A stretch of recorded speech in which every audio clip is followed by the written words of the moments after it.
పెద్దలు పూజ్యులు కీర్తిశేషులు అనంత వెంకటరెడ్డి గారి 24వ వర్ధంతి సందర్భంగా ఘనంగా కూడా నివాళులు కూడా అర్పిస్తూ అనంత వెంకటరెడ్డి గారు ఒక సామాన్య కాంగ్రెస్ పార్టీలో సామాన్య కార్యకర్తల నుంచి ఎమ్మెల్యేగా, ఎమ్మెల్సీగా, ఎంపీగా కూడా అతని యొక్క రాజకీయ జీవితాలు కూడా ముగించడం జరిగింది. అంతేకాదు అతను నిరాడంబర కూడా మారుపేరు కూడా ఉన్నాడు. రాజకీయాలంటే ఏదో పదవులు అనుభవించడానికో లేదంటే అధికారాన్ని చలాయించడానికి కాదు. రాజకీయాలంటే ప్రజలకు సేవ చేయాలి, ఆ ప్రాంతాన్ని కూడా ఏదో ముందుకు నడిపించాల్సిన అవసరం కూడా ఉంది అని చెప్పేసి కూడా గుర్తించి ఇతరులకు కూడా మార్గదర్శకుడు కూడా అయినాడు. అంతేకాకుండా అతను శాసనసభ్యుడిగా కూడా అనంతపురం నియోజకవర్గం నుంచి శాసనసభ్యుడిగా ఉన్నప్పుడు కూడా 100% కూడా ఆ రోజు ఎలక్ట్రిఫికేషన్ అంటే గ్రామాల్లో కూడా ఆ రోజు కరెంటు ఉండేది కాదు. అతను 69 నుంచి 78 వరకు కూడా అనంతపురానికి శాసనసభ్యుడిగా ఉన్నప్పుడు చాలా గ్రామాల్లో కరెంటు లేకపోతే అనంతపురం అసెంబ్లీ నియోజకవర్గంలో అంటే ఇప్పటికీ అనంతపురం రూరల్ కావచ్చు, రాప్తాడు మండలం, ఆత్మకూరు మండలము, కూడేరు మండలం అన్నీ కూడా అనంతపురం అసెంబ్లీ నియోజకవర్గం 100% కూడా అన్ని గ్రామాలు కూడా ఎలక్ట్రిఫికేషన్ చేసిన ఘనత కూడా ఆయనకే కూడా దక్కుతుంది. అంతేకాదు ఒక పార్లమెంటు సభ్యునికి కూడా మరీ ముఖ్యంగా ఈ అనంతపురం జిల్లా కానీ రాయలసీమలో ఉండే కరువులు ఇవన్నీ గుర్తించి ఆ పోరాటాల్లో కూడా భాగస్వామ్యమై ఎంతోమంది పెద్దలు ఈ రాయలసీమకు వచ్చేసి కృష్ణా జలాలు రావాలని చెప్పి పోరాటం చేస్తే ఆ పోరాటాల్లో భాగస్వాములు అయ్యేదే కాకుండా రాజశేఖర్ గారితో కూడా కలిసి కూడా పూర్వంతో పాటు రాజశేఖర్ గారితో కూడా కలిసి కూడా ఆ పోరాటాలు చేశాడు.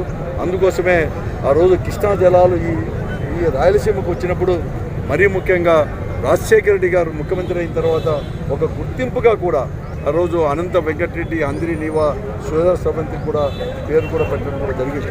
ఇదే కాకుండా ఒక పార్లమెంటు సభ్యునిగా ఈ జిల్లాలో మరీ ముఖ్యంగా ఈ జిల్లాలో ఉండే కరువు కాదు, ఈ జిల్లాలో రైతాంగం కానీ రైతు కూలీలు కానీ వలసలకు వెళ్ళిపోయినప్పుడు ఆత్మహత్యలు ఇవన్నీ చేసుకున్నప్పుడు కూడా ఈ జిల్లాలో ఒక టీం అనేది కూడా తీసుకొని పోయి జైసమ్మీర్ కూడా సందర్శించి జైసమ్మీర్ అంతా కూడా పరిశీలించి అక్కడ అతి తక్కువ వర్షపాతం ఈ భారతదేశంలోనే రెండవది కూడా అతి తక్కువ వర్షపాతం జైసమ్మీర్ సందర్శించి అక్కడ జరుగుతున్న కార్యక్రమాలు, అక్కడ కరువు పరిస్థితులు ఎదుర్కొంటున్న కార్యక్రమాలు కూడా చూసి అప్పటి ప్రధానమంత్రి పివి నరసింహరావు గారికి దగ్గరికి వెళ్ళి ఇక్కడ ఉండే పరిస్థితులన్నీ కూడా విశదీకరించి టీడీపీకి కూడా ఇదంతా కూడా అంటే డెజర్ట్ డెవలప్మెంట్ దాంట్లో తీసుకొని వచ్చిన ఘనత కూడా వారికే కూడా దక్కుతుంది.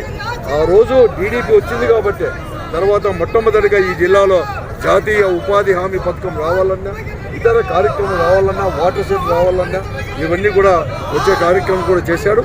ఇదే కాకుండా ఈరోజు ప్రశాంతతకు కూడా ఈ జిల్లాలో కూడా చేయడానికి, ఎందుకంటే అతను రాజకీయాల్లో ఉన్నప్పుడు ఈ జిల్లాలో ఎక్కువ ఫ్యాక్షనిస్టులు ఉన్నాయి, కానీ ఎక్కడ కానీ ఫ్యాక్షనిజానికి పోకుండా కూడా ప్రశాంతత చేసి అన్ని మార్లు ప్రజాప్రతినిధిగా ఎన్నుకోబడిందే కాకుండా ఈరోజు అందరూ కూడా గ్రహించాల్సింది ఏమంటే రాజకీయాలంటే ఏదో ఆర్భాటం చేయడమో, ధనమో, లేకపోతే మంది మార్బలం పెట్టుకున్న వారికే రాజకీయాల్లో మనుగడ ఉంటుందనేది కూడా చాలా తప్పు.